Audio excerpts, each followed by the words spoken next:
ஹல்லேலூயா, ஹல்லேலூயா.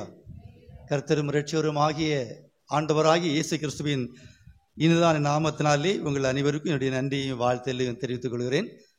இந்த நாளிலும் இந்த வாய்ப்பை தந்த அருமையான சபை ஊழியர் ஐயாவுக்கு நன்றியை தெரிவித்துக் கொள்கிறேன்.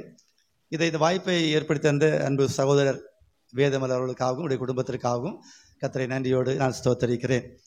அருமையான திவ்ய பிள்ளைகளே, இந்த நாளிலும் கூட மீண்டுமாக ஆண்டுடைய வார்த்தையை உங்கள் மத்தியிலே பகிர்ந்து கொள்வதற்கு தேவன் அந்த நல்ல வாய்ப்பிற்காக கர்த்தரை நன்றியுள்ள உள்ளத்தோடு நான் ஸ்தோத்தரிக்கிறேன்.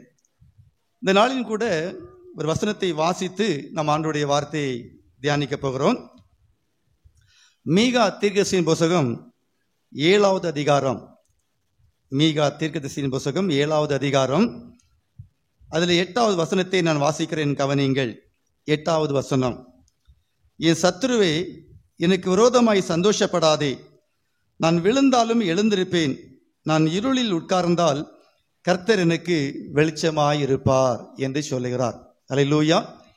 என் சத்துருவே, நீ சந்தோஷப்படாதே. நான் விழுந்தால் மீண்டுமாய் நான் எழும்புவேன். கர்த்தர் என் வாழ்க்கையின் இருளை வெளிச்சமாய் மாற்றுவார். இந்த உலகத்தில் ஆண்டவருக்காக ஓடுன, ஆண்டவருக்காக வாழ்ந்த அநேகர் தன்னுடைய வாழ்க்கையில் விழுந்து போனது உண்டு, எழும்ப முடியாமல் போனது உண்டு. ஆனால் இங்கே மீகா சொல்றாரு, என் சத்துருவே, நீ சந்தோஷப்படாதே. நான் விழுந்தால் மீண்டுமாக எழும்புவேன். என் கர்த்தர் என்னுடைய வாழ்க்கையினுடைய அந்த இருளை மீண்டுமாக வெளிச்சமாய் மாற்றுவார் என்று சொல்லுகிறார். அருமையான தேவனுடைய பிள்ளைகளே, இந்த நாளிலே இந்த வசனத்தினுடைய அடிப்படையில் வாழ்க்கையிலே தேவனுடைய பிள்ளைகள் விழுந்து போகும்போது கர்த்தர் மீண்டுமாக அவருடைய வாழ்க்கையை எப்படி எழுப்பி கட்டுகிறார் என்கிறதை நாம் பார்க்க போகிறோம். அதற்கு முன்பாக கர்த்தர் நம்மோடு பேசும்படியாக நம் கண்களை மூடி கர்த்தர் நோக்கி பார்த்து ஒரு சிறிய விண்ணப்பத்தை ஏறெடுப்போம். என் அன்பின் ஆண்டவரே, இந்த அருமையான மனமகிழ்ச்சியான இந்த இரவு வேளைக்காய் நன்றியோடு உம்மை ஸ்தோத்தரிக்கிறோம். இந்த நாளிலும் ஆண்டவரே, பேசுகள் நீங்கள் அல்ல நான் என்று சொல்லியிருக்கிறீங்க. ஆண்டவரே, என்னை மறைத்து என் தேவன் வெளிப்படும்படியே ஜெபிக்கிறோம். உடைய வார்த்தைக்கு வல்லமை உண்டு, உடைய வார்த்தைக்கு அதிகாரம் உண்டு, உடைய வார்த்தைக்கு ஜீவன் உண்டு, உடைய வார்த்தை கட்டப்பட்டிருக்கவில்லை என்று சொன்ன அன்பின் ஆண்டவரே, கர்த்தர் பேசும்படியே ஜெபிக்கிறோம். எங்களோடு எங்கள் ஆண்டவர் பேசும்படியே ஜெபிக்கிறோம். ஆண்டவரே, எங்கள் மனதிலே கர்த்தருடைய வார்த்தைகளை போடும்படியே ஜெபிக்கிறோம். உடைய வார்த்தையை ஆண்டவரே எங்கள் செவிகள் திறக்கும்படியே ஜெபிக்கிறோம். ஆண்டவரே, உடைய வார்த்தையினுடைய மகத்துவத்தை, மகிமையை கர்த்தர் வெளிப்படுத்தும்படியே ஜெபிக்கிறோம். அப்படி எங்கள் ஆண்டவர் செய்கிற கிருபைக்காக கர்த்தரை நன்றியோடு உம்மை ஸ்தோத்தரிக்கிறோம். இயேசு கிறிஸ்துவின் மூலமாய் ஜெபிக்கிறோம். எங்கள் ஜெபங்கேளும் எங்கள் நல்ல பிதாவே, ஆமென். அல்லேலூயா. அன்பு தேவ பிள்ளைகளே, இந்த உலகத்திலே தேவன் அநேகரை தெரிந்து கொண்டிருக்கிறார், அநேகரை அழைத்திருக்கிறார் என்று வேதத்தில் வாசிக்கிறோம். இதை குறித்து அப்போஸ்தலனாகிய பேதுரு தன்னுடைய நிருபத்திலே 2 பேதுரு 1வது அதிகாரத்திலே 10-11 வசனங்களே சொல்லும்போது தேவன் ஒரு மனிதனை அழைத்திருக்கிறதை குறித்து அவர் சொல்லுகிறார். தேவனால் அழைக்கப்பட்ட ஒரு மனிதன் தன்னுடைய வாழ்க்கையில விழுந்து போனாலும் மீண்டுமாக அவனை தேவன் எழுப்புகிறார் என்கிற காரியத்தை அங்கு சொல்வதை பார்க்க முடிகிறது. 2 பேதுரு 1வது அதிகாரம் 10-11 வசனத்தை வாசிக்கிறேன், கவனிங்கள். ஆகையால் சகோதரரே, உங்கள் அழைப்பையும் தெரிந்து கொள்வதையும் உறுதியாக்கும்படி ஜாக்கிரதையாயிருங்கள். இவைகளை செய்தால் நீங்கள் ஒரு காலும் இடறி விழுவதில்லை. இவ்விதமாய் நம்முடைய கர்த்தரும் இரட்சகருமாகிய இயேசு கிறிஸ்துவினுடைய நித்திய ராஜ்யத்துக்கு உட்படும் பிரவேசம் உங்களுக்கு பரிபூர்ணமாக அளிக்கப்படும் என்று சொல்லுகிறார். இங்கு சொல்லுகிறார், சகோதரரே, உங்கள் அழைப்பையும் உங்கள் தெரிந்து கொள்வதையும் நீங்கள் உறுதிப்படுத்தி கொண்டால் உங்களுடைய வாழ்க்கையிலே நீங்கள் ஒரு காலும் இடறி விழுவதில்லை என்று சொல்லுகிறார். அநேகருடைய வாழ்க்கையிலே, அநேகர் ஆவிக்குரிய வாழ்க்கையில இல்லைன்ற தனிப்பட்ட வாழ்க்கையில அநேக தவறுகள் செய்து வாழ்க்கையில விழுந்து போகிறார்கள். ஆனா இங்கே அவர் சொல்றாரு, சகோதரரே, உங்களுடைய அழைப்பையும் தெரிந்து கொள்வதையும், அதாவது தேவன் உங்களை எதற்காக அழைத்தார், உங்களை எதற்காக தெரிந்து கொண்டிருக்கிறார் என்கிற காரியத்தை நீங்கள் புரிந்து கொண்டு அதற்கு ஏற்றபடி எச்சரிக்கையாக நீங்கள் இருப்பீர்களானால், கவனமாக நீங்கள் வாழ்வீர்களானால் உடைய வாழ்க்கையிலே நீங்கள் ஒருபோதும் இடறி போக மாட்டீர்கள். அது மட்டுமல்ல, நீங்கள் விழுந்து போகாமல் உங்களை காத்து கொண்டுவீங்கன்னு சொன்னா அடுத்த வசனத்துல சொல்றாரு, தேவனுடைய ராஜ்யத்திற்கு உட்படும் அந்த பிரவேசம், தேவனுடைய ராஜ்யத்திற்குள்ளே பிரவேசிக்கிற அந்த பாக்கியம் பரிபூர்ணமாக உங்களுக்கு அளிக்கப்படும். அதை குறித்த ஒரு சந்தேகமே இல்லை என்று சொல்கிறார். இந்த வேத புத்தகத்தை நான் வாசித்து பார்க்கும்போது 1 யோவான் 2:25 ஆண்டவர் சொல்கிறார், நித்திய ஜீவனை தருவேன் என்பதே அவர் நமக்கு செய்த வாக்கு தத்தம். எல்லாருக்கும் ஆண்டவர் சொன்ன காரியம் தெரியுமா? நித்திய ஜீவனை தருவேன், நித்திய வாழ்வை தருவேன் என்று சொன்னார். அதற்காக தான் தேவன் உங்களையும் என்னை அழைத்திருக்கிறார். இந்த உலகத்திலே ஒரு நாள் தேவனற்றவர்களாய் இருந்தோம், தேவனை அறியாமல் இருந்தோம். ஆனால் ஒரு நாள் தேவன் நம்மை தேடி வந்து நம்மை சந்தித்து அவர் சொன்னார், என்னை பின்பற்றி வாருங்கள், நான் உங்களுக்கு நித்திய வாழ்வை தருவேன் என்று சொன்னார். ஆகத்தான் அவரை பின்பற்றி வருகிற அந்த வாழ்க்கையில நீங்கள் விழுந்து போகாமல், இடறி போகாமல் இருப்பீர்கள் என்று சொன்னால் அந்த நித்திய ராஜ்யத்துக்குள்ளே அந்த போகிற பாக்கியம் பரிபூர்ணமாக உங்களுக்கு அளிக்கப்படும் என்று சொன்னார். அன்பு தேவ பிள்ளைகளே, இந்த நாளிலே இந்த கூடுகைக்கு நீங்கள் வந்திருக்கிறீர்கள். நீங்கள் ஒருவேளை அழைக்கப்பட்டு வந்திருக்கலாம், ஒருவேளை தேவனால் தெரிந்து கொள்ளப்பட்டது நிமித்தமாக இங்கு வந்திருக்கலாம். ஆனால் இங்கு வந்திருக்கிற உங்களில் எத்தனை பேருக்கு நான் நித்திய ராஜ்யத்திற்குள்ளே பிரவேசிக்கிற அந்த பாக்கியம் என பரிபூர்ணமாக கொடுக்கப்படும்?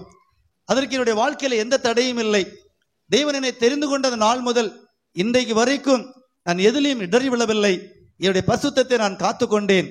தேவனுக்கு முன்பாக எச்சரிக்கையாக மிக ஜாக்கிரதையாக வாழ்கிறேன் என்று நம்மால் சொல்ல முடியுமா? நம்ம அழைத்த தேவன் சொன்ன வார்த்தை தெரியுமா? நித்திய வாழ்வை தருவேன், என் ராஜ்யத்திலே என்னோடு கூட இருப்பீங்க என்று சொல்லியிருக்கிறார். அல்லேலூயா. இதை அப்போஸ்தலனாகிய பேதுரு நமக்கு ஏன் எழுதுகிறார்? அவர் சொல்றாரு, ஒரு நாள் நான் மீன் பிடிக்கிறவனாக இருந்தேன், என் ஆண்டவராக இயேசு என்னை தேடி வந்தார். என்னை தேடி வந்த போது நான் அநேக முறை அவற்றை கேட்டேன், ஆண்டவரே, எல்லாவற்றையும் விட்டு விட்டுமை பின்பற்றி வந்தோமே, நீர்தான் ரட்சகர், நீர்தான் மீட்பர் என்று சொன்னதை நம்பி வந்திருக்கிறோமே ஆண்டவரே, எங்களுக்கு என்ன தருவீர் என்று கேட்டார்கள். அப்போது கேட்ட போதெல்லாம் கர்த்தர் சொன்ன வார்த்தை, நித்திய ஜீவனை தருவேன், நித்திய ராஜ்யத்திலே என்னோடு கூட இருப்பீர்கள், என்னோடு கூட சிங்காசனத்திலே நீங்கள் வீற்றிருப்பீர்கள், என்னோடு கூட நீங்கள் தேவனுடைய ராஜ்யத்தை, தேவனுடைய ஜனங்களை நியாயந்திருக்கிறவர்களாக நீங்கள் என்னுடைய சிங்காசனத்திலே என்னோடு கூட இருப்பீர்கள் என்று சொல்லி ஆண்டவர் வாக்கு கொடுத்தார். அன்பு தேவ பிள்ளைகளே, நம்முடைய வாழ்க்கையில கூட அநேக நேரங்களை கேட்கிறோம், ஆண்டவரே என்னை அழைத்தீர் ஆண்டவரே, ஆனால் எல்லாவற்றையும் விட்டுவிட்டு, இந்த உலகத்தை விட்டு, இந்த உலகத்தினுடைய இன்பங்களை விட்டு, இந்த உலகத்திலே சுகமுகமாய் வாழுகிற அந்த வாழ்க்கையை விட்டுவிட்டு நான் உம்மை பின்பற்றி வந்தேனே ஆண்டவரே, எனக்கு என்ன தருவீர் என்கிற கேள்வி நம்முடைய வாழ்க்கையில் அநேகருக்கு உண்டு. ஆண்டவர் இயேசுவை நாம் பின்பற்றினா எனக்கு என்ன கிடைக்கும்னு சொல்லி கேட்கிறவர்கள் இந்த உலகத்தில் அநேகர் உண்டு. அந்த ஆண்டவர் சொல்றாரு, நித்திய ஜீவனை தருவேன் என்று சொன்னார். அதற்காக பேதுரு அதை நம்பி எல்லாவற்றையும் விட்டுவிட்டு, தன்னுடைய தொழில், தன்னுடைய வருமானங்கள் எல்லாவற்றையும் விட்டுவிட்டு அவரை பின்பற்றி வந்து விட்டார். அல்லேலூயா. அவரை பார்த்து ஆண்டவர் சொன்னார், பேதுரு என்னை பின்பற்றி வா, நான் உன்னை மனுஷரை பிடிக்கிறவளாக மாற்ற போறேன்னு சொன்னார். ஒருவேளை பேதுருக்கு புரிந்திருக்காது, மனுஷரை பிடிக்க போறேனா? இதுவரைக்கும் நான் மீன் பிடித்து கொண்டிருந்தவன், மனுஷனை பிடிக்கிறது என்றால் அதனுடைய பொருள் என்ன தெரியாது.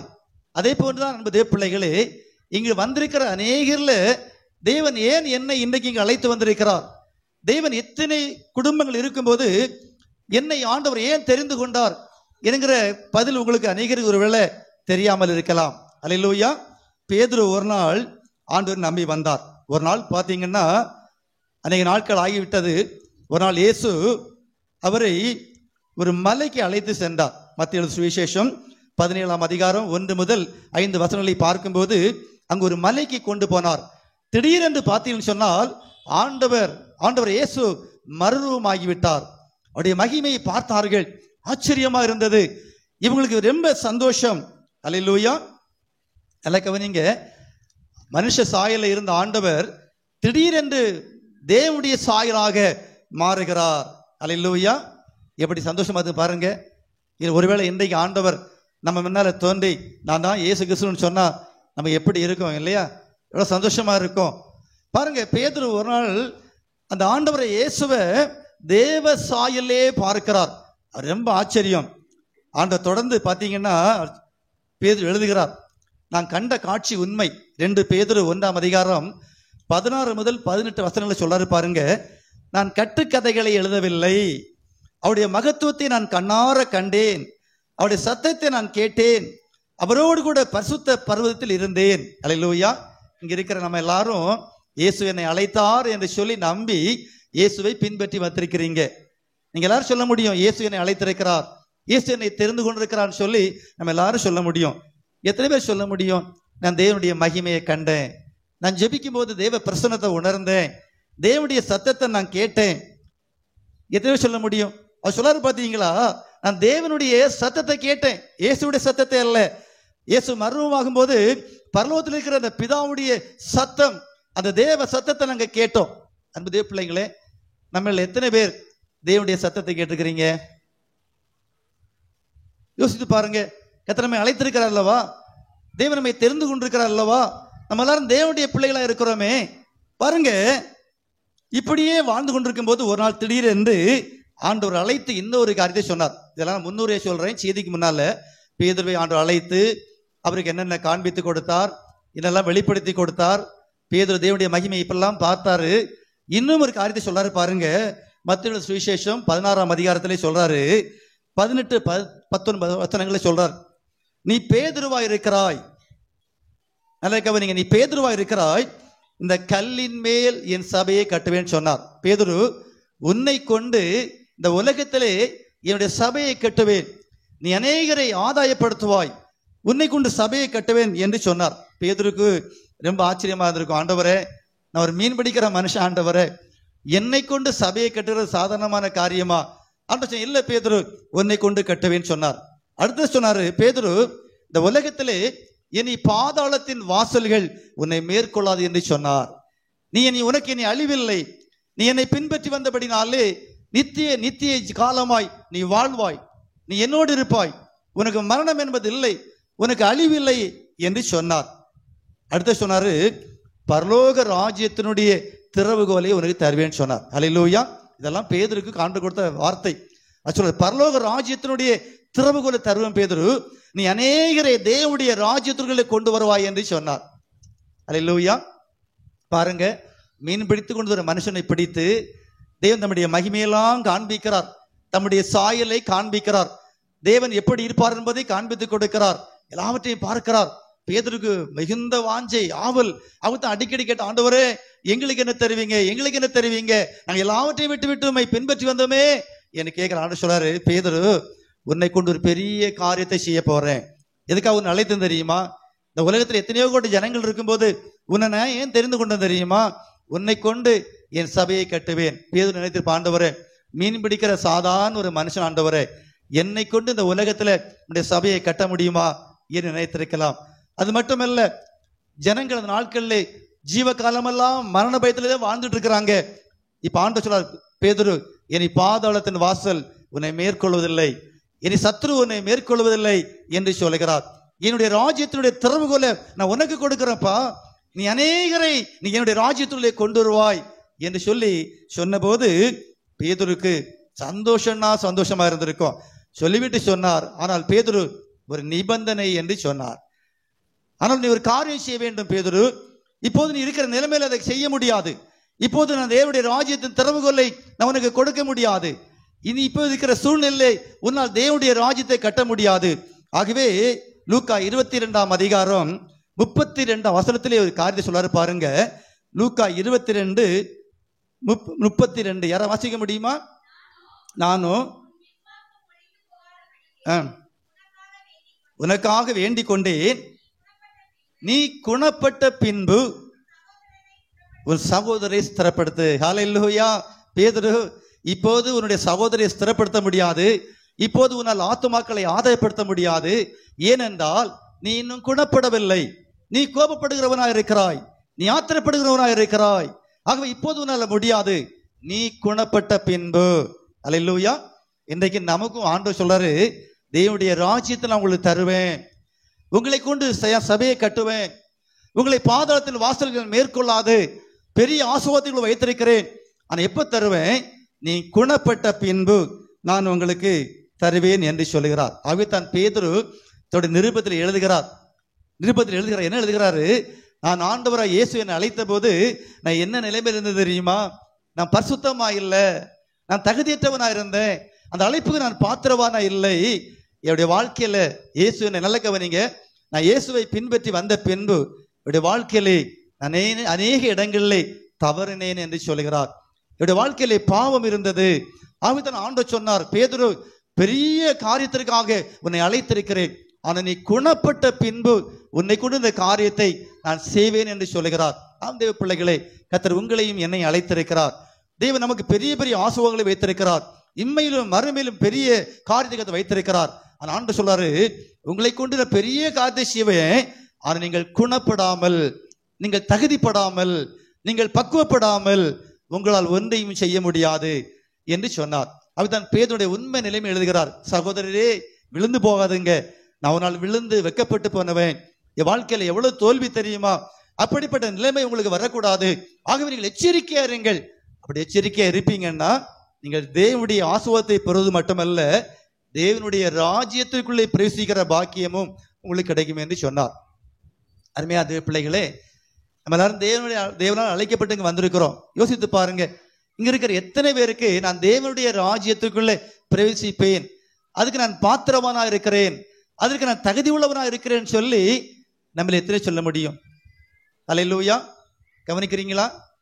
கவனிக்கிறீங்களா? நல்ல சொல்லுங்க பார்க்கலாம். சரியா கவனிக்கல போல இருக்கு. இன்னும் கொஞ்சம் ஹல்லேலூயா. அப்பப்ப நம்ம தட்டி கொஞ்சம் எழுப்பினாதான் இல்லையா, நீங்க இருக்கிறீங்களா இல்லையான்னு தெரியும் இல்லையா? நன்றை கவனிங்க.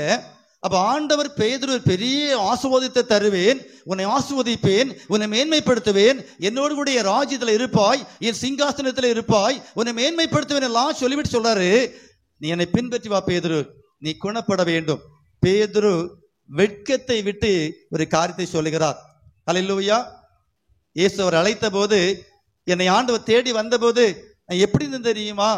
லூக்கா சுவிசேஷம் 5ஆம் அதிகாரத்திலே 8ஆம் வசனத்தை சொல்றாரு, ஆண்டவரே, நான் பாவியான மனுஷன், என்னை விட்டு போய்விடும் என்றார். அல்லேலூயா.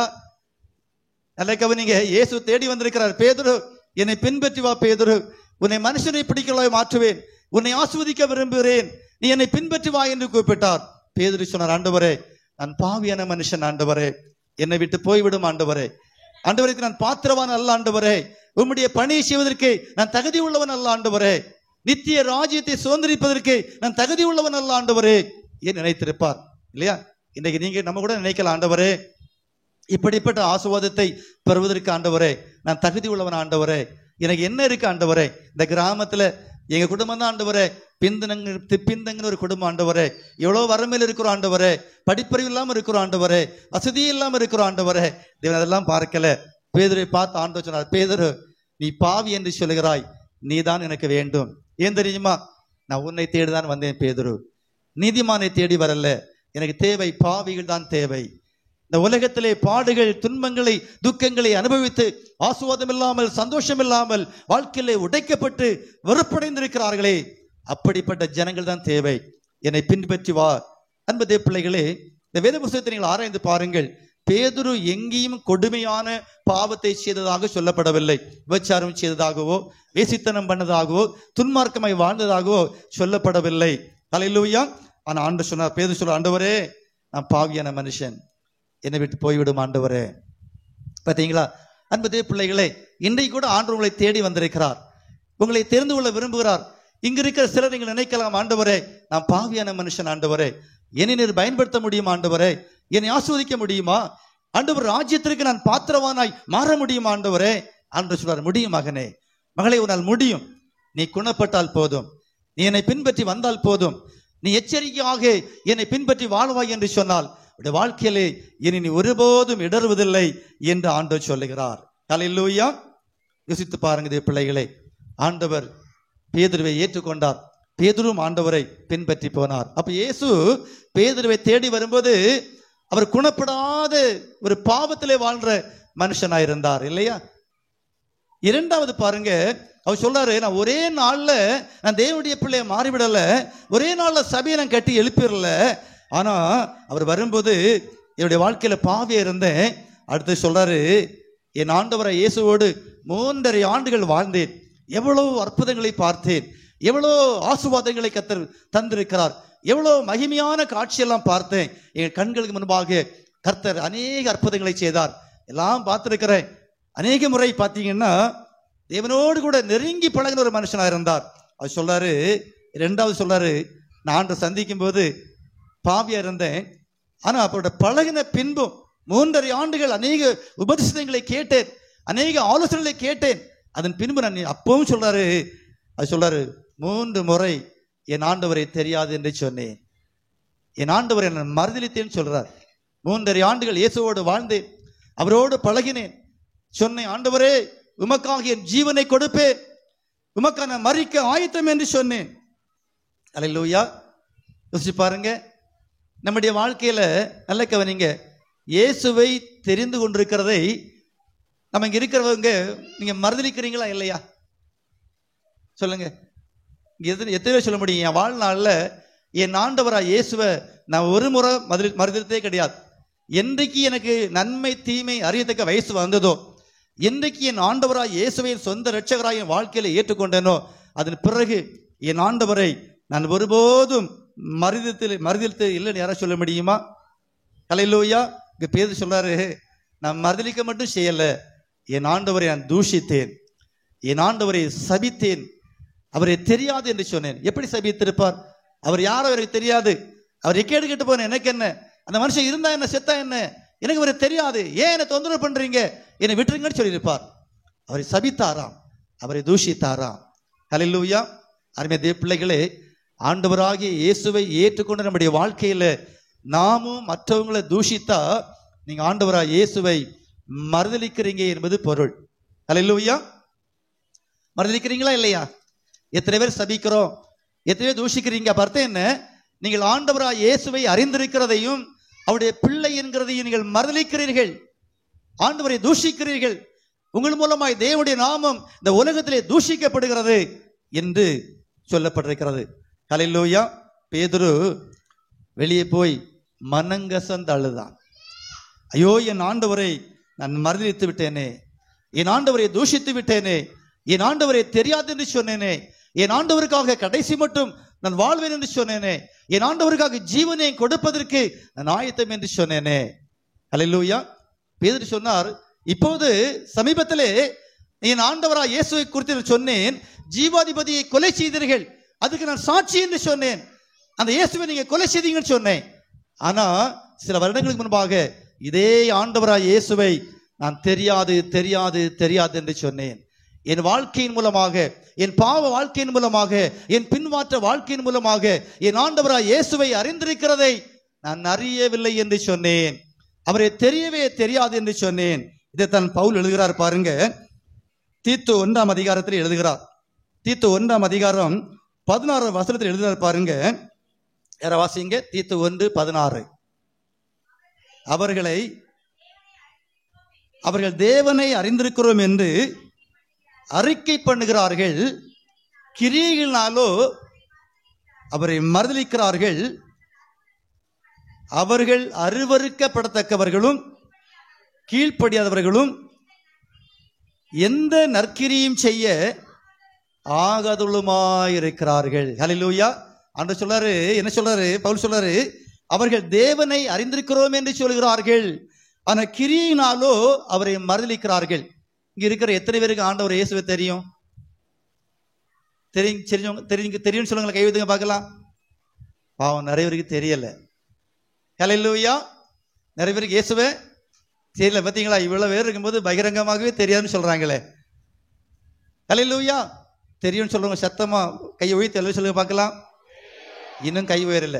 எனக்கு கத்த நல்ல ஒரு கையை தந்திருக்கிறான்னு சொல்றவங்க நல்ல சொல்லுங்க பார்க்கலாம். ஹல்லேலூயா. பார்த்தீங்களா? ஆண்டவருக்கு ஒரு நன்றி சொல்றதுக்கு நம்ம எவ்வளவு கஷ்டப்பட்டு கை உயர்த்த வேண்டி இருக்கிறது. ஏன் அரிக்கிஷி அவ்வளோ வெக்கமா இருக்கு, அவ்வளவு தயக்கமா இருக்கு? ஆனா தேவனுடைய பிள்ளை என்பது உண்மையானால், தேவனுடைய ஆவியினால் நிரப்பப்பட்டது உண்மையானால், தேவ அபிஷேகத்தால் நிரப்பப்பட்டது உண்மையானால், ஆண்டவருக்காய் வாழ்வது உண்மையானால், எந்த இடத்திலும் கை தைரியமா எழும்போம். ஹல்லேலூயா. வெக்கமே இருக்காது. இங்க ஆண்டவர் சொல்றாரு, என்னை தேவன் என்பதை அறிந்திருக்கிறார்கள், ஆனா கிரியினாலே மறுதலிக்கிறார்கள். ஆகவே எந்த ஒரு நற்கிரியை செய்வதற்கு இவள் தகுதி உள்ளவர்கள் அல்ல. அதுதான் பேதுரு ஆண்டவர் சொல்றார், பேதுரு இப்ப உன்னால முடியாது, இப்ப சபையை கட்ட உன்னால முடியாது, இப்ப நான் பரலோக ராஜ்யத்துல திறவுகளுக்கு தந்தேன்னா நீ ஒன்ன மாதிரி அநேக பாவிகளை உள்ள கொண்டு வந்துருவா முடியாது. ஆகவே நீ குணப்பட வேண்டும் பேதுரு, நீ தகுதியடைய வேண்டும், நீ பரிசுத்தமாக வேண்டும், என்னுடைய பிள்ளையை நீ மாற வேண்டும், என்னை தரித்து கொள்ள வேண்டும். அப்போது அந்த திறவுகோலை நான் உனக்கு கொடுப்பேன், அந்த அதிகாரத்தை நான் உனக்கு கொடுப்பேன் என்று சொன்னார். அல்லேலூயா. அப்ப முதல்ல வரும்போது எப்படி இருந்தாரு? பாவியா இருந்தார். இப்ப 3.5 ஆண்டுகள் வாழ்ந்துட்டாரு. அவருடைய வாழ்க்கை எப்படி சொல்றாரு, இத்தனை ஆண்டுகள் இயேசுவோடு வாழ்ந்தும் அவரை மறந்துச்சிட்டேன் இல்லையா? இத்தனை ஆண்டுகள் இயேசுவை ஆராதித்தும் இன்னும் அவரை தூஷிக்கிறோம், இன்னும் மறுதளிக்கிறோம், இன்னும் தேவனை பிரியமில்லாத எத்தனை காரியங்கள் செய்வோம் இல்லையா? இந்த கிராமத்துல வாழ்ற நாம தேவனுக்கு பிரியமில்லாத எத்தனையோ காரியங்களை செய்யும் போது நம்மை பார்த்து அநேக கேட்டிருப்பாங்க, பிரதர் நீங்க கிறிஸ்தவங்க தானா, நீங்க கிறிஸ்தவங்க தானா, நீங்க இப்படிலாம் பேசலாமா, நீ இப்படிலாம் சொல்லலாமா? அப்படி கேட்கும் போது நீங்க புரிந்து கொள்ள வேண்டும், இயேசுவை உங்கள் வாழ்க்கையின் மூலமாக அறிந்திருக்கிறதை எனக்கு தெரியாது தெரியாது தெரியாது என்று நீங்கள் அறிக்கை செய்யுங்கள் என்பதை மறந்துவிடக்கூடாது. ஹல்லேலூயா. பாத்தீங்களா? அப்ப இயேசுவை தெரியும் சொல்லி சும்மா வாழ்ந்தா போதாது, குணப்பட வேண்டும், தேவனுடைய பிள்ளைகளை மாற வேண்டும், தேவனுடைய ஆவிய பிள்ளைகளை பெற்ற பிள்ளைகளை மாற வேண்டும், பாவ மன்னிப்பு நிச்சயத்தை பெற்ற பிள்ளைகளை மாற வேண்டும், உண்மையான மனந்திருமன அனுபவத்தை பெற்றுக்கொள்ள வேண்டும். அப்படி மாறும்போதுதான் கர்த்தர் சொல்றாரு, உன்னை பயன்படுத்த முடியும், உன்னை உயர்த்த முடியும், உன்னை மேன்மைப்படுத்த முடியும், இல்லாவிட்டால் பேதுரு நன்மைகளை பெற்றுக்கொள்ள முடியாது என்று சொன்னார். அல்லேலூயா. 3வது அவர் சொல்றாரு, 3.5 ஆண்டுகள் இயேசுவோடு வாழ்ந்து விட்டேன், நித்திய ராஜ்யத்தினுடைய திறவுகோலை தருவார் என்று காத்திருக்கிறேன், சபையை கட்டக்கூடிய அதிகாரத்தை கர்த்தர் தருவார். ஏன்னா சீஷர்கள்ட்ட அடிக்கடி சண்டை நடந்தது.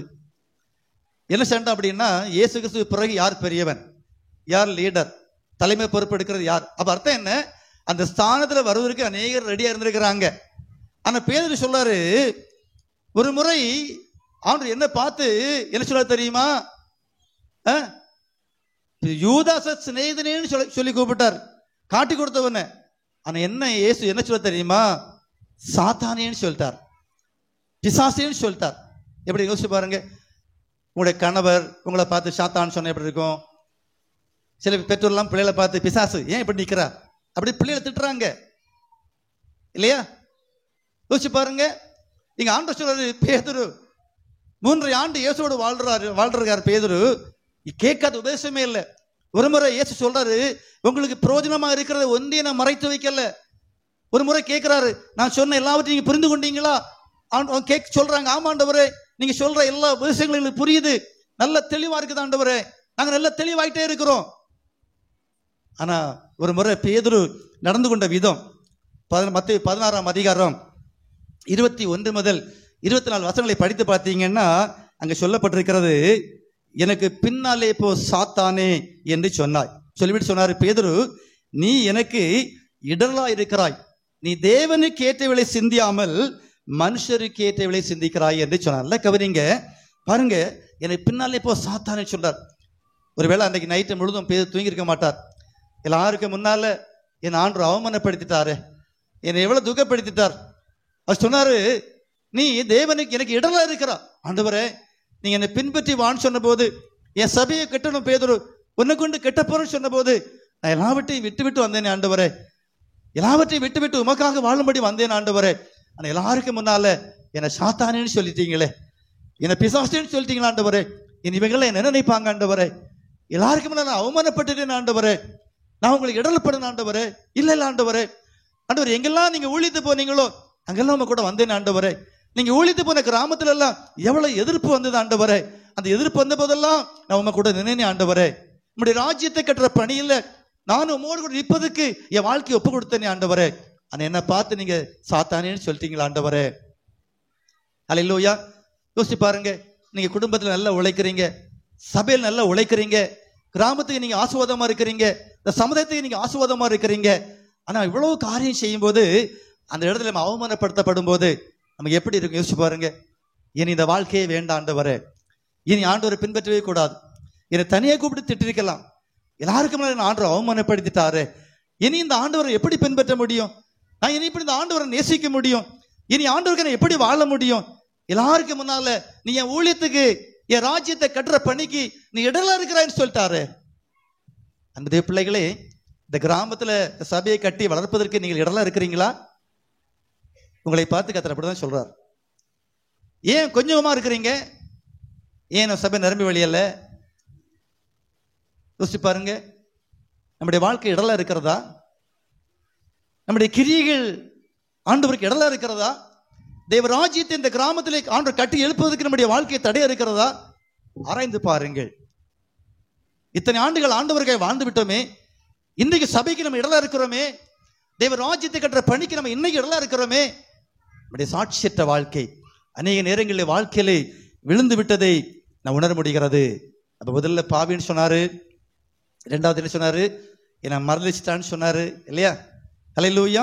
மூன்றாவது என்ன சொன்னாரு? என்ன சொன்னாரு? சாத்தானேன்னு சொல்லிட்டார். ஹல்லேலூயா. அப்ப அன்பு பிள்ளைகளே, அடுத்தது நான்காவதாக அவர் சொல்றாரு, இந்த உலகத்துக்கு பேதுருடைய சாட்சி அதுதான். அது எழுதுறாரு என்ன தெரியுமா? யோவான் 21ஆம் அதிகாரம் 3 வசனம். சீமோன் பேதுரு மற்றவர்களை நோக்கி மீன் பிடிக்க போகிறேன் என்றார்.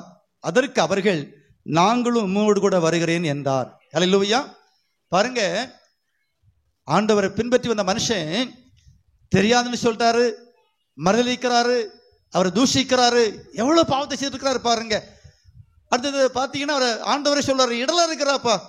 அவர் யோசிச்சிருப்பார், ஆண்டவரே நமக்கு இடலா இருக்க விரும்பல ஆண்டவரே, என்னால உங்க நாம தூஷிக்கப்படக்கூடாது, என்னால உங்களுக்கு கெட்ட பேர் இருக்கக்கூடாது ஆண்டவரே, நான் போயிடுறேன் ஆண்டவரே. இல்லையா?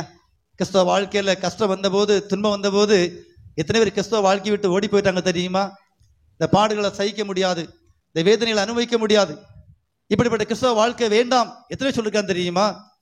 வாலிப நாட்கள்ல வாலிபர் மத்தியில் ஆண்டவருடைய வார்த்தையை வைராக்கியமாய் பிரசங்கிக்கும் போது அநேக வாலிபர் என்ற சொன்ன வார்த்தை தெரியுமா? ஆண்டு கிறிஸ்தவ வாழ்க்கையில பாடு உண்டு, துன்பம் உண்டு, உபத்திரங்கள் உண்டு என்று சொல்லி நீங்கள் பிரசங்கிக்காதீர்கள் என்று சொன்னார்கள். சொல்லிவிட்டு சில சவுல் சொன்னாங்க, இப்படியே நீங்கள் பேசுவீங்கன்னு சொன்னா நானே உங்களை பின்பற்ற மாட்டேன் என்று சொன்னான். ஹல்லேலூயா. அப்படி வாழ்க்கை யோசித்து பாருங்க. துன்பம் வரும்போது எத்தனை பேர் இந்த ஆண்டவனுக்கு வேண்டாம், இனி இவரை பாட மாட்டேன், இனி இவரை துதிக்க மாட்டேன், இனி இவரை ஆராதிக்க மாட்டேன், இந்த வாழ்க்கை எனக்கு வேண்டாம் என்று சொல்லி வாழ்க்கையை விழுந்து போனவர்கள் எவ்வளவு பேர் உண்டு. அதைத்தான் மீகால வாசித்தோம். சத்துருவே நான் விழுந்து விட்டேன்னு சொல்லி சந்தோஷப்படாதே, கர்த்தர் மீண்டுமாக என் வாழ்க்கையை கட்டி எழுப்புவேன்னு சொன்னார். இந்த ராத்திரி வேளையில என்னுடைய வாழ்க்கையை கர்த்தர் கட்டி எழுப்புவார்னு சொல்லி விசுவாசிக்கிற எல்லாரும் கருத்தை தட்டி ஒரு நன்றி சொல்லுங்க பார்க்கலாம். ஆண்டவருக்கு என் வாழ்க்கையை கட்டி எழுப்புவார். ஆண்டவரே, என் வாழ்க்கையில விழுந்து போறது உண்மை, நான் இடர்னது உண்மை, என் வாழ்க்கையில தோல்வி வந்தது உண்மை, என் வாழ்க்கையில அவமானப்பட்டது உண்மை, அந்த மீண்டுமாய் பேதுரை போல என்னை கட்டி எழுப்புவீங்க ஆண்டவரே. ஹல்லேலூயா. பாருங்க, இப்ப பேதுரு பின்வாங்கி போயிட்டார். நல்ல கவனிக்கணும். பின்மாற்றம் என்பது ஒரு குடும்பத்துல கணவரோ மனைவியோ பிள்ளையோ யாரோ ஒருத்தர் நீங்க வாங்கிட்டீங்கன்னா அது உங்களோட முடிந்து விடாது. ஒரு குடும்பத்தினுடைய தலைவர் கிறிஸ்தவ வாழ்க்கையில பின்வாங்கி போய் சில பாவ பழக்கத்துக்கு அடிமையாயிட்டாரு சொன்னா அந்த முழு குடும்பமும் இடறி போகும். இந்த பேதுருடைய பின்மாற்றத்தை பாருங்க, அவரோடு நின்று விடவில்லை. பாருங்க, மற்றவங்களையும் கூப்பிடுறார்.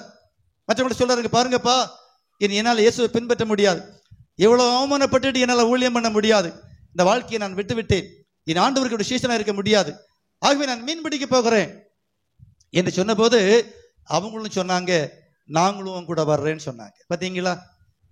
ஆண்டவர் மனுஷனை பிடிக்கிற வாங்கப்பான்னு கூப்பிட்டா இவங்க திரும்ப மீன் பிடிக்க போறாங்க. பின்மாற்றம். ஒரு குடும்பத்துல கணவர் நல்லா ஜெபிக்கிறவங்களா இருக்கலாம், ஒரு மனைவி நல்லா ஜெபிக்கிறவங்களா இருக்கலாம், ஆனா உங்களுடைய பின்மாற்றம் உங்கள் முழு குடும்பத்தையும் விழுந்து போக பண்ணும் என்பதை நீங்கள் மறந்துவிடக் கூடாது. அதைத்தான் பவுல் சொல்றார், சகோதரரே சகோதரிகளே, உங்கள் அழைப்பையும் தெரிந்து கொள்வதை நீங்கள் உறுதிப்படுத்தி கொண்டால் உங்கள் வாழ்க்கையில ஒருபோது நீங்கள் இடர மாட்டீர்கள், ஒருபோது நீங்கள் விழுந்து போவதில்லை. தேவனுடைய ராஜ்யத்தினுடைய அந்த பாக்கியத்தை நிறைவாக நீங்கள் பெற்றுக்கொள்வீங்க என்று சொல்லுகிறார்.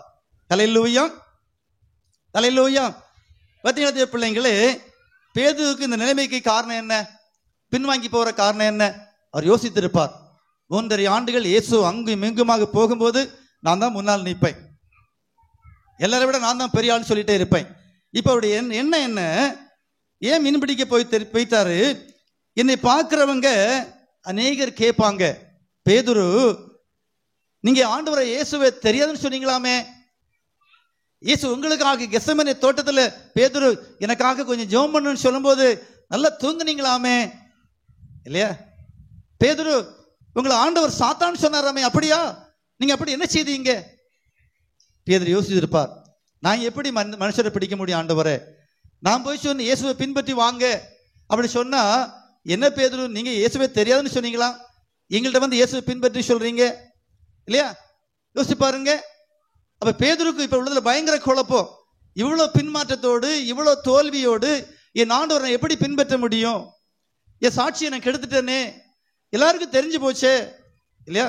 ஒரு புஸ்தகத்துல ஒரு வரலாறு படித்தேன். 25-30 ஆண்டுகள் முன்பாக அந்த இரத்த சாட்சிகளை பற்றி போட்டிருந்த ஒரு புக்கில் பேதுருடைய வாழ்க்கை வரலாறை பற்றி போட்டிருந்து இல்லையா? அது என்ன போட்டிருந்தோம் அப்படி பார்த்தீங்கன்னா, பேதுருவை சிலுவையில் அறையை கொண்டு போகும்போது அவருடைய மனைவியை கூப்பிட்டு சொன்னாங்க, இங்கே பாரு, உனக்கு ஒரு வாய்ப்பு கொடுக்குறோம், உன் புருஷன் உனக்கு வேணும்னு சொன்னா நீ போய் சொல்லு, அந்த ஆண்டவரை இயேசுவை தெரியாத ஒரு வார்த்தை சொல்லு, நாங்கள் அவனை விட்டுருவோம் அப்படின்னு சொன்னாங்க. பார்த்தீங்கன்னா பேதுருடைய மனைவி என்ன சொன்னா தெரியுமா உங்களுக்கு? அந்த புத்தகத்தில் நான் வாசித்தேன், பைபிளில் இல்லை, ஒரு வரலாறு புக்கில் படித்தேன்.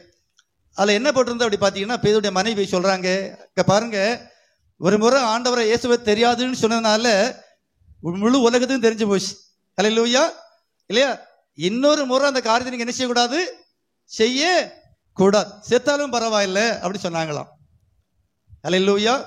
யோசிச்சு பாருங்க, ரிச்சர்ட் உம்ரான்ங்கிற ஒரு பெரிய தேவ மனுஷர் ஆண்டவராய் இயேசுவை பிரசங்கித்ததற்காக பல வருடங்கள் சிறைச்சாலையில் இருந்தார். ஜெயிலில் இருக்கும்போது பார்த்தீங்கன்னா சரீரத்தில் பயங்கரமான காயங்கள், ட்ரில்லிங் மிஷினில் வச்சு ஓட்ட போட்டிருக்கிறாங்க, இரும்பு கம்பியை காய்ச்ச பழுக்க வைத்து தன்னுடைய சரீரத்தில் குத்தி ஓட்ட போட்டிருக்கிறாங்க. அவர் சொல்றார், பூட்ஸு காலால் என்னை மிதித்ததும் போது சில விலா எலும்புகள் எனக்கு முறிஞ்சு போயிட்டு அப்படி சொன்னார். அல்லேலூயா. இதெல்லாம் ஏன் அவருக்கு வந்து தெரியுமா? பார்த்தீங்கன்னா ரிச்சர்ட் உம்ரான் தேவ அந்த மனுஷன் வாழ்ந்த அந்த தேசத்தில் திடீரென்று கம்யூனிஸ்ட் ஆட்சி வந்து விட்டது. ஆட்சி மாறின உடனே அவங்க சொன்னாங்க, ஆண்டவராய் இயேசுவை பிரசங்கிக்க கூடாது என்று சொன்னாங்க. ஆகவே அந்த ஒரு கம்யூனிஸ்ட் மாநாடு நடந்தது. அங்கே எல்லா சபையினுடைய இந்த போதகளையும் ஊழியர்களையும் வரவழைத்திருந்தாங்க. அவங்க சொன்னாங்க, ஆண்டவரை இயேசு கிறிஸ்துவை குறித்து பிரசங்கிக்க கூடாது, கம்யூனிஸ்ட் கொள்கைகள் தான் நீங்க இனி பேசணும் அப்படின்னு சொன்னாங்க. அப்ப ரிச்சர்ட் உம்ரானுடைய மனைவி பக்கத்தில் உட்கார்ந்துருந்தாங்க. அவருடைய மனைவி சொன்னாங்க, காதுல சொன்னாங்க, எல்லாரும் ஆண்டவராய் இயேசு கிறிஸ்துவை காரிய முகத்துல உமிழ்ந்துட்டு இருக்கிறாங்க, அதை கேட்டுக்கிட்டு இப்படி அமைதியா இருக்கிறீங்களே என்று சொன்னாங்க. உன்னை அவர் சொன்னாரு, நீ பைத்தியக்காரி மாதிரி பேசுகிறா, நான் எழும்பி பேசினா அவங்க என்ன நினைச்சிருவாங்க, கொன்றுவாங்கன்னு சொன்னார். அல்லேலூயா. அதுக்கு அந்த அம்மா சொன்னாங்க, என் ஆண்டவராய் இயேசு தூஷிக்கப்படும் போது, என் ஆண்டவர் அவமானப்படும் போது அதை தட்டி கேட்க முடியாத ஒரு கணவர் எனக்கு தேவையில்லை என்று எளிமையை கொடுத்து போயிட்டாங்க. அவர் டக்குன்னு வைராக்கியத்தோடு எழும்பினார், சத்தமா சொன்னார், இயேசுவே ஆண்டவர் என்று சொன்னார். தூக்கி பல வருடங்கள் ஜெயிலில் போட்டாங்க. அல்லேலூயா, அல்லேலூயா. பின் வாங்கி போகல, இயேசுவை தெரியாதுன்னு சொல்லல, இயேசுவை மறுதலிக்கல, இயேசுவை தூஷிக்கல, உம்மை பின்பற்றி வந்து எனக்கு என்ன பிரயோஜனம் ஆண்டவரே, இத்தனை ஆண்டுகள் உமக்கு ஊழியம் பண்ணி என்ன பிரயோஜனம் அப்படின்னு ஒரு கேட்கல. நம்முடைய வாழ்க்கையை பாருங்க, ஆண்டவர் எவ்வளவு தூரமா இருக்கிறோம். ஆரம்ப நாட்களில் இருந்த அந்த உற்சாகமும் அந்த ஓட்டமும் இப்போது இருக்கிறதா என்பதை நம்முடைய வாழ்க்கையில் என்ன செய்யணும், ஆராய்ந்து பார்க்க வேண்டும். அல்லேலூயா. இப்ப பாருங்க, அவர் சொல்றாரு, ஆண்டவரே இனி என் ஆண்டவருடைய சீஷனாக நான் இருக்கிறதுக்கு விரும்பல சொல்லிவிட்டு சொல்றாரு, நல்ல கவனிங்க, ஆண்டவரே என்னை விட, நல்ல கவனிங்க, அவருடைய பொருள் என்ன அப்படின்னா, பின்மாற்றம் அடைஞ்சு போறாருன்னு அர்த்தம் என்ன, தேவனே எனக்காக வைத்திருக்கிற அந்த வாழ்க்கை எனக்கு வேண்டாம் ஆண்டவரே, அந்த மகிமையை விட்டு நான் போயிடுறேன் ஆண்டவரே.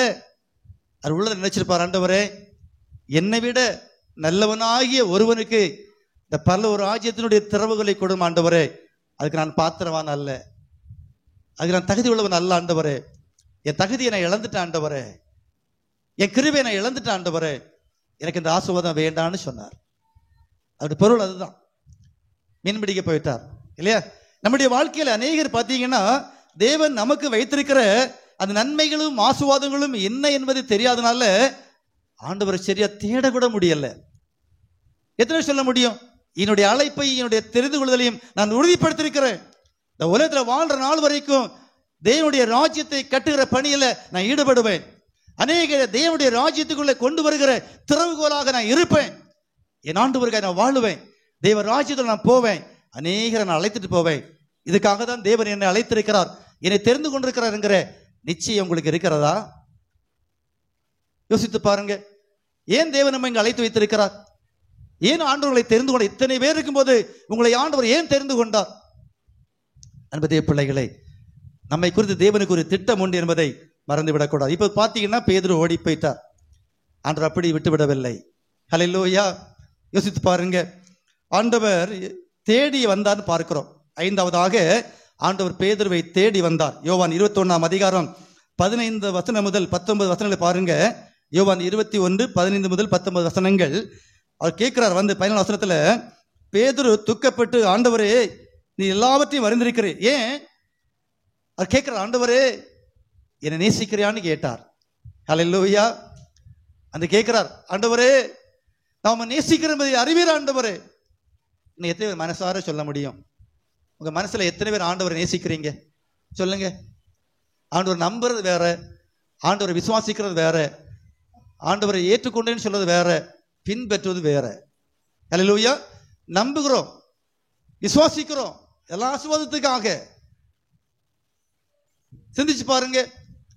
உண்மையாக நான் ஆண்டவரா இயேசுவை பின்பற்றுகிறேன், ஆண்டவரை நான் நேசிக்கிறேன், என்ன துன்பம் வந்தாலும் என்னை அழைத்த தேவனுக்கு நான் உண்மையா இருப்பேன், கடைசி வரைக்கும் நான் சாட்சியா இருப்பேன், நான் பின்வாங்கி போகவே மாட்டேன், ஆண்டவருக்கு நான் உண்மையா இருப்பேன். என்ன துன்பம் வந்தாலும் ஆண்டவரே எதற்காக என்னை அழைத்தீரோ ஆண்டவரே, அந்த காரியத்தை நிறைவேற்றி முடிக்கிற வரைக்கும் நான் ஓய மாட்டேன், என் வாழ்க்கையில பின்வாங்க மாட்டேன். அது நல்ல ஒரு வாழ்க்கை என்பதை நான் புரிந்து கொள்ள வேண்டும். இங்க ஆண்டவர் கேட்கிறார், பேதுரு தாயின் கருவிலை நீ உருவாகும் முன்பாகவே நான் உன்னை தெரிந்து கொண்டேன் தெரியுமா? உன்னுடைய எலும்பு முதலானவைகள் உருவாக்கும் முன்பாகவே நான் உன்னை தெரிந்து கொண்டேன் தெரியுமா? உலக தோற்றத்துக்கு முன்பாகவே நான் உன்னை தெரிந்து கொண்டேனே, அநாதி சிநேகத்தால் உன்னை நேசித்தேனே பேதுரு. உனக்கு எவ்வளவு பெரிய ஆசீர்வாதத்தை வைத்திருந்தேன், எவ்வளவு பெரிய மேன்மை வைத்திருக்கிறேன், இமை பொழுதுல எல்லாவற்றையும் விட்டு விட்டு போயிட்டாயே சொல்லி ஆண்டவர் தேடி வந்தார். ஹல்லேலூயா. இன்றைக்கு ஆண்டவரை தேடி வந்திருக்கிறார். உங்களுடைய வாழ்க்கையில நீங்கள் ஆண்டவரை விட்டு அநேகர் தூரமாய் போயிருக்கலாம். உடைய அழைப்பையும் தெரிந்து கொள்வதையும் உறுதிப்படுத்திக் கொள்ள முடியாமல் இந்த உலகத்தோடு கலந்து உலகத்தோடு நீங்கள் வாழ்ந்து கொண்டிருக்கலாம். இந்த ஆண்டவரை தேடி வந்த மகனே மகளே, இந்த உலகத்திலே உன்னை எதற்காக உருவாக்குறேன் தெரியுமா? எதற்காக நான் சிருஷ்டித்தேன் தெரியுமா? உன்னை கொண்டு ஒரு பெரிய காரியத்தை இந்த உலகத்தில் நான் செய்ய போகிறேன், என்னுடைய ராஜ்யத்தை உன் மூலமாய் ஸ்தாபிக்க போகிறேன், அநேகரை தேவ ராஜ்யத்துக்குள்ளே கொண்டு வருகிற கருவியாக உன்னை பயன்படுத்த விரும்புகிறேன். பேதுடைய வாழ்க்கை என்ன தெரியுமா? பேதுரு போனா போட்டு 11 சீஷர்கள் இருக்காங்க, 10 பேர் இருக்கிறாங்களே, ஏன்னா யூதாசும் போயிட்டார் இல்லையா, விட்டுடல. ஆண்டவர் தேடி வந்தார். நடந்தது தெரியுமா உங்களுக்கு? அப்போஸ்தலர் நடவடிக்கைகள் 2ஆம் அதிகாரத்துல 4வது வசனத்தை படிச்சு பார்த்தீங்கன்னா நல்ல கவனிங்க. பேதுருடைய முதல் பிரசங்கம் நல்ல கவனிங்க. இயேசு மீண்டுமாக ஆண்டு பேதுருடைய வாழ்க்கையை கட்டி எழுப்பினார். விழுந்து போன பேதுருடைய வாழ்க்கையை மீண்டுமாய் கட்டி எழுப்பினார். பேதுரு உற்சாகத்தோடு முன்பை பார்க்கிலும் வைராக்கியத்தோடு வந்தார். வந்து ஆண்டவராய் இயேசுவே மெய்யான தேவன் என்று பிரசங்கித்த போது அவருடைய முதல் பிரசங்கத்தில் 3000 பேர் ரட்சிக்கப்பட்டாங்க. ஹல்லேலூயா, ஹல்லேலூயா. கரைத்தத்தை நன்றி சொல்லும் அதே பிள்ளைகளே, ஹல்லேலூயா. ஆம் தேவ பிள்ளைகளே, நீங்களும் நானும் ரட்சிக்கப்பட்டு எத்தனை ஆண்டுகள் ஆயிற்று? ஒருவரையாகிலும் அக்கினிக்கு தப்பி வைத்திருக்கிறீங்களா? ஒருவராகிலும் ரட்சிப்பு நடத்திருக்கிறீங்களா? ஒருவருடைய வாழ்க்கையிலாகியும் நீங்கள் கிறிஸ்துவை அவருடைய உள்ளத்திலே ஸ்தாபித்திருக்கிறீங்களா? ஒருவரையாகிலும் பரலோக ராஜ்யத்திலே நான் வழி நடத்திட்டேங்கிற நம்பிக்கை நமக்கு இருக்கிறதா? ஆராய்ந்து பாருங்க. இந்த உலகத்தில் ஆண்டு நம்மை எதற்காக படைத்தார்? வீணாகவா? ஏதோ பிறந்தோ வாழ்ந்தோ அப்படியே வாழ்க்கையை முடித்து விடுறதுக்கா? இல்லை இல்லை. படிப்பறிவில்லாத பேதுரு, பின்மாற்றக்காரன், ஆண்டவரை தெரியாதுன்னு சொன்ன தூஷித்தவன், மறுதலித்தவன். முதல் பிரசங்கத்துல 3000 பேர் ரட்சிக்கப்பட்டாங்க. 2வது பிரசங்கத்தை பாருங்க. அப்போஸ்தலர் நடவடிக்கைகள் 4ஆம் அதிகாரம் 4ஆம் வசனம் சொல்லுகிறது 5000 பேர் ரட்சிக்கப்பட்டாங்க. ஹல்லேலூயா. எத்தனை பேர் பாத்தீங்களா? பேதுரு குணப்பட்டுட்டார். ஆண்டவரே அன்னைக்கு நான் உண்மையா நேசிக்கல ஆண்டவரே, உண்மை விட்டு ஓடி போயிட்ட ஆண்டவரே, அன்னை பின்மாற்றக்கார ஆண்டவரே, அன்னைக்கு சுயநலவாதி ஆண்டவரே, ஆனா இப்போது நான் உண்மை நேசிக்கிறேன், நான் உண்மை நேசிக்கிறேன் என்பதை நீர் அறிவீர் என்று சொன்னவன் ஆண்டவர் சொன்னார், என் ராஜ்யத்தின் திறவுகளை உனக்கு கொடுக்கிறேன்னு சொன்னார். தேவனுடைய ராஜ்யத்துக்கு நல்ல கவனிங்க. இந்த உலகத்திலே ஆண்டவராகிய இயேசுவினுடைய சீஷர்களே, தேவனுடைய பிள்ளைகளில் முதலாக பரலோக ராஜ்யத்திற்கு ஆட்களை கொண்டு வந்த முதல் மனுஷன் யார் தெரியுமா? பேதுரு. அது 3000 பேர். சிந்திச்சு பாருங்க.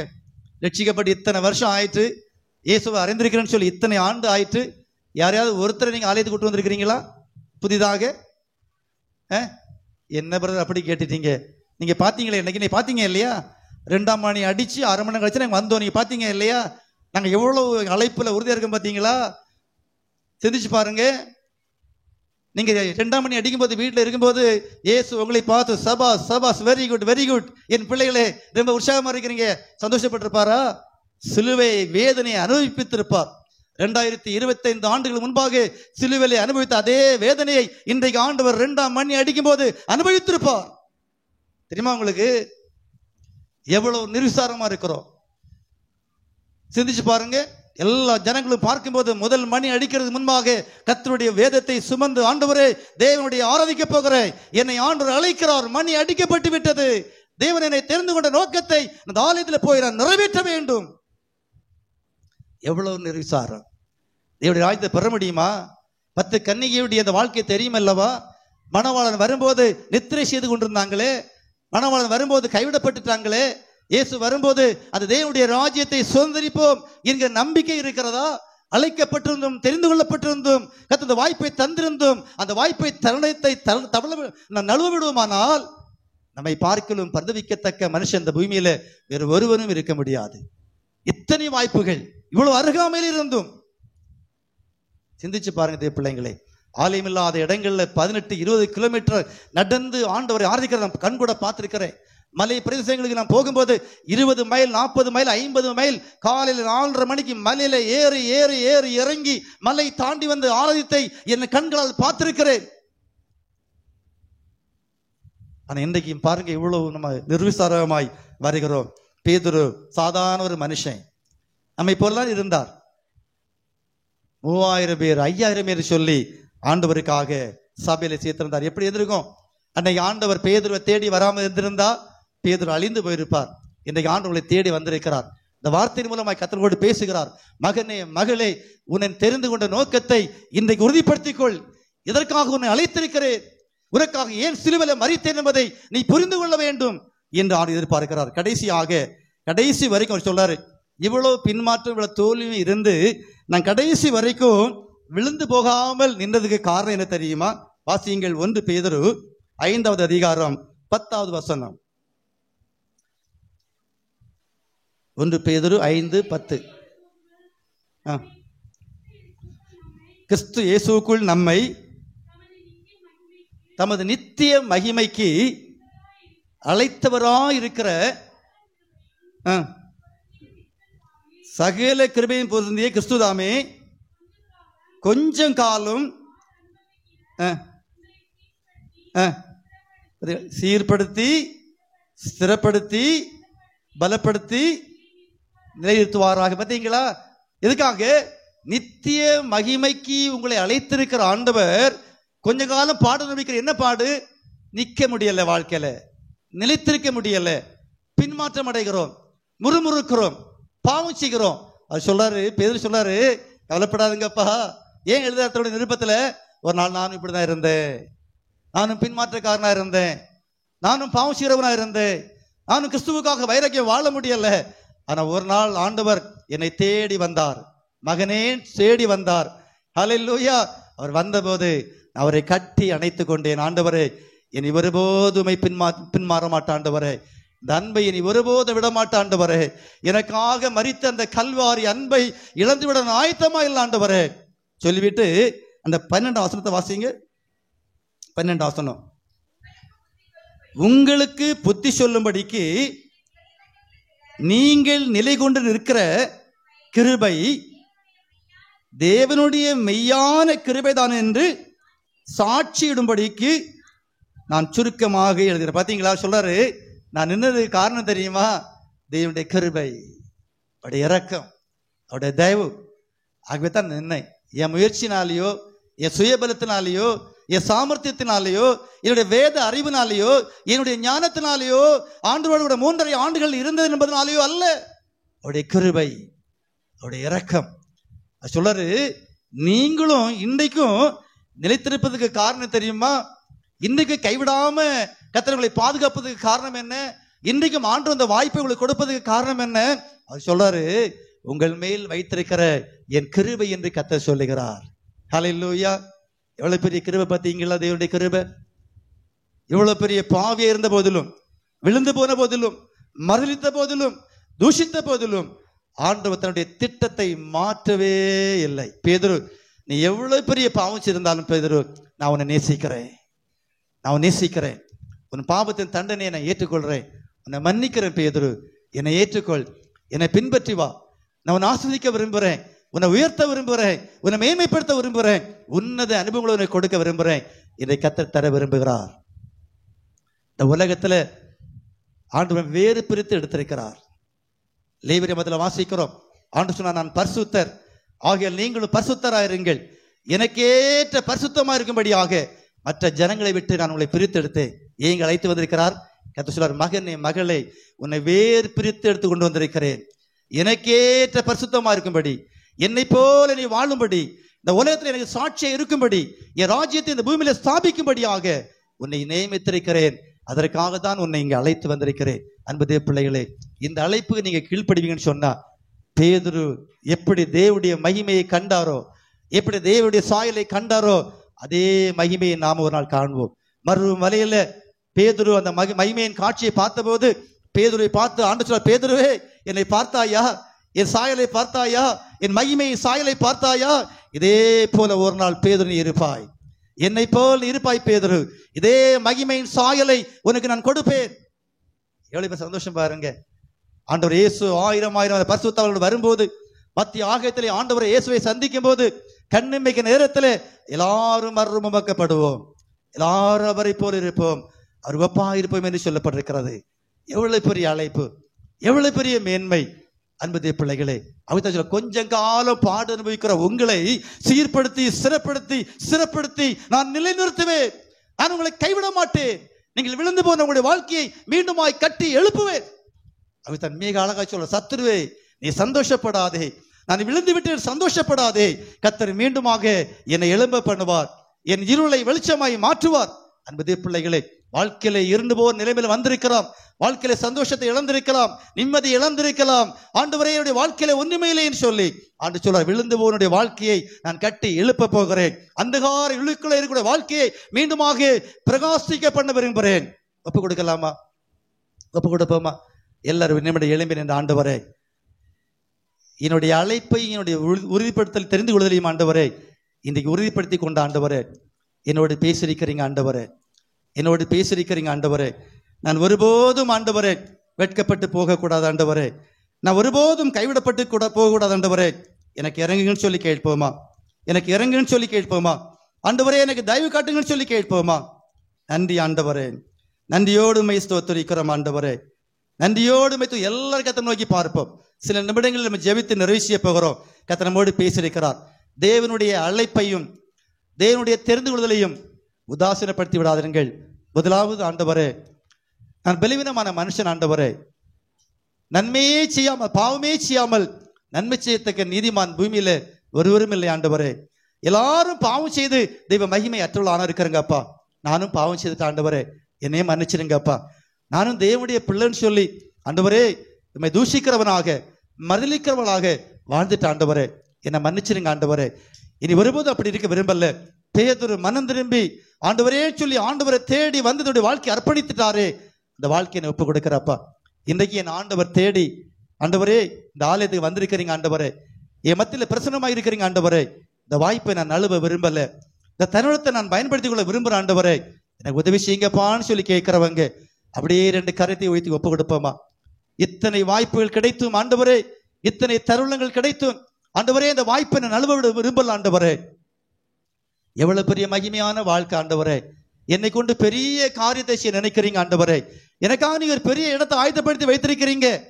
அதை பார்க்கலாம் என்னை ஆண்டவரை ஆஸ்வதிக்க விரும்புறீங்க ஆண்டவரே, மேன்மைப்படுத்த விரும்புறீங்க ஆண்டவரே, அந்த பரலோகத்தின் ராஜ்யத்துடைய திறவுகோல என் கையில தந்திருக்கிறீங்க ஆண்டவரே, அதை நான் தவற விட்டுறக்கூடாது, அதை திறவுகோலை பயன்படுத்தணும். அது உங்க வாழ்க்கை, அந்த திறவுகோல் என்பது உங்களுடைய வாழ்க்கை, அந்த வாழ்க்கையின் மூலமாக நீங்க அநேகரை உள்ள கொண்டு வரணும். இயேசுடைய வாழ்க்கை அநேகரை நித்திய வாழ்வுகளை கொண்டு வந்துட்டு ஆண்டவர் இயேசு பேதுருவை எழுப்பிட்டு போனார். பேதுரு 3000 5000 என்று ஆட்களை எழுப்பினார். இந்த கர்த்தர் உங்களை தேடி வந்திருக்க மகனே மகளே, இந்த காரியத்தை நீ செய்வாயா? நீ வெறுங்கையாக பரலோக ராஜ்யத்தில் வரக்கூடாது. வரும்போது 1000 பரிசுத்தவான்களோடு கூட நீ என்னை சந்திக்க வேண்டும். ஹல்லேலூயா. நன்றியோடு மை ஸ்தோத்திரிக்கிறோம், நன்றியோடு மை துதிக்கிறோம். மகிழ்வோம் மகிழ்வோம் தினமக மகிழ்வோம், இயேசுராஜனம் சொந்தமாயினார்.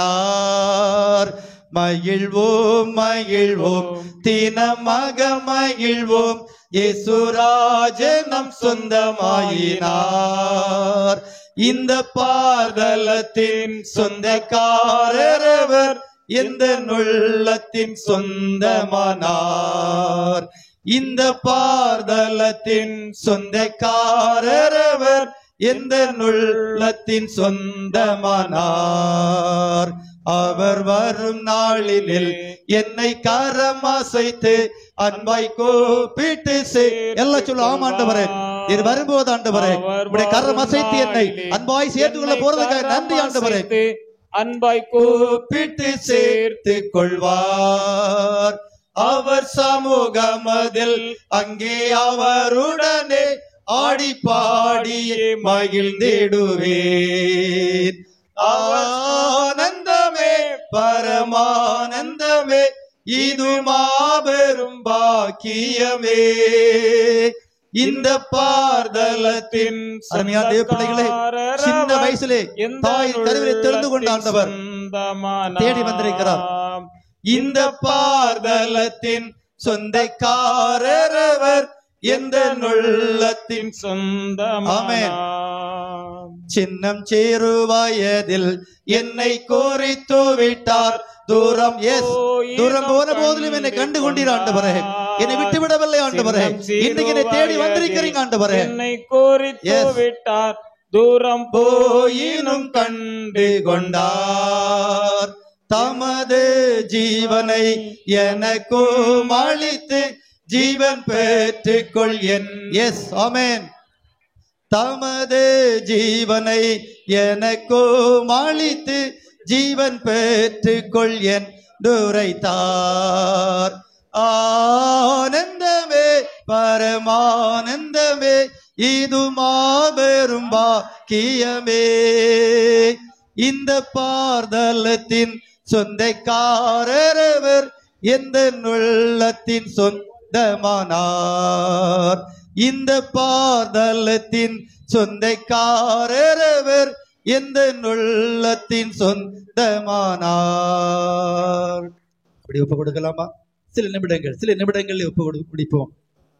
2 கரங்களை உயர்த்தி, ஆண்டவரே என் வாழ்வை நான் மீண்டும் அர்ப்பணிக்கிறப்பா, என்னை புது எண்ணெயால் அபிஷேகம் பண்ணுங்க ஆண்டவரே, என்னை புதுப்பித்து விடுங்க ஆண்டவரே. அருமையான தேவனுடைய பிள்ளைகளே, தேவன் வைத்திருக்க நன்மைகளை ஒருபோது இழந்து போகாதுங்க. உங்களை தாயின் கருவிலே உருவாகும் போதே உங்களுக்காக கர்த்தர் அநேக நன்மைகளை ஆயத்தப்படுத்தி வைத்திருக்கிறார்கள் என்று வாசிக்கிறோம். தேவன் நமக்காக உண்டு பண்ணி வைத்திருக்க நன்மைகளை நம்முடைய கண்கள் காணவும் இல்லை, செவிகள் கேட்கவும் இல்லை, நம்முடைய மனதில் அவைகள் தோன்றவும் இல்லை. அது மகிமையான கர்த்தர் வைத்திருக்க ஆண்டவரே, சொல்லுங்க, எனக்காக வைத்திருக்கிற அந்த தேவ மகிமையை நான் ஒருபோது இழந்து விடாதபடிக்கு என்னை காத்துக்கொள்ளுங்கப்பான்னு சொல்லி 2 கரங்களை உயர்த்தி, ஆண்டவரே என் கரங்களை பிடித்துக் கொள்ளுங்கன்னு சொல்லுங்க. வெட்கப்பட வேண்டிய நேரம் அல்ல இது.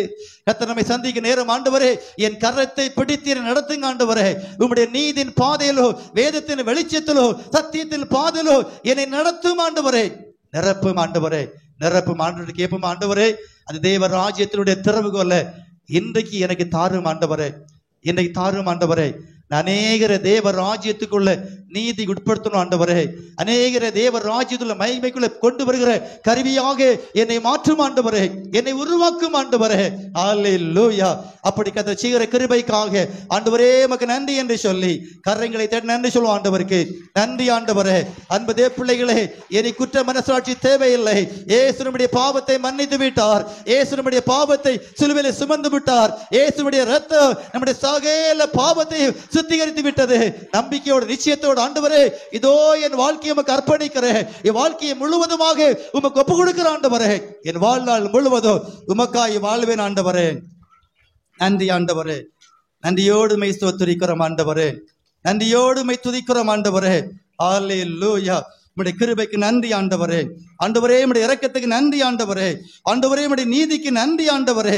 பரிசுத்தமுள்ள எங்கள் ஆண்டவரே, நன்றியோடு உம்மை ஸ்தோத்திரிக்கிறோம் ஆண்டவரே. நன்றி ஆண்டவரே. நம்முடைய ஆண்டவர் அதிசயமானவர். நம்முடைய வாழ்க்கையை இன்றைக்கு அவர் ஒப்பு கொடுத்திருக்கிறதுனால அவர் நம்மை ஆசீர்வதிப்பதற்கு போதுமானவராக இருக்கிறார். நம்மை பயன்படுத்துவதற்கு வல்லமுள்ளவராக இருக்கிறார். நம்முடைய வாழ்க்கை அவருடைய பலத்த கருத்துக்கள் இருக்கிறது. ஆண்டவரே, என் வாழ்க்கையை ஒப்பு கொடுத்துட்ட ஆண்டவரே, என் வாழ்க்கையை பொறுப்படுங்கன்னு சொல்லுவோமா? என் வாழ்க்கையை நான் உமக்கு ஒப்பு கொடுத்து விட்டதுனால என் வாழ்க்கையை நீங்க பொறுப்படுங்க. கடைசி வரைக்கும் சீர்படுத்தி, ஸ்திரப்படுத்தி, உறுதிப்படுத்தி நிலைநிறுத்த வேண்டும் ஆண்டவரே. என் வாழ்க்கையை ஒப்பு கொடுக்கிறேன். வருகிற துன்பங்கள், பாடுகள், நெருக்கங்கள், வேதனைகள் எல்லாவற்றும் ஆண்டவரே என்னை தப்பு வைத்து அப்போஸ்தலனாகிய பவுல் சொல்லும்போது சொன்னார், அவர் எல்லா தீமையிலும் நம்மை காத்து ரட்சித்து தம்முடைய பரம ராஜ்யத்திலே நம்மை கொண்டு சேர்ப்பாராம். ஹல்லேலூயா, ஹல்லேலூயா. ஆம்தே பிள்ளை, எல்லா தீமையிலும் அவரை காத்து ரட்சித்து தம்முடைய பரம ராஜ்யத்திற்கு நம்மை பங்குள்ளை மாற்றிவிட்டார். நன்றி ஆண்டவரே, நன்றி ஆண்டவரே. துக்கத்தோடு வந்த பிள்ளைகள், கண்ணீரோடு வந்த பிள்ளைகள், பாரத்தோடு வந்த பிள்ளைகளை கர்த்தர் ஆசீர்வதித்து அனுபவமிட ஜெபிக்கிறோம். அவருடைய ஆவியிலும் ஆத்மாவிலும் சரீரத்திலும் உள்ளான வாழ்க்கையிலே அற்புதங்களையும் அதிசயங்களையும் கர்த்தர் செய்யுங்க ஆண்டவரே. உடைய வாழ்க்கையை நிரப்புங்க, எதிர்காலத்தை ஆசீர்வதிங்க, நன்மையால் நிரப்புங்க ஆண்டவரே. உம்முடைய பிள்ளையுடைய வாழ்க்கையினுடைய எல்கைகள் விரிவாகட்டும் ஆண்டவரே.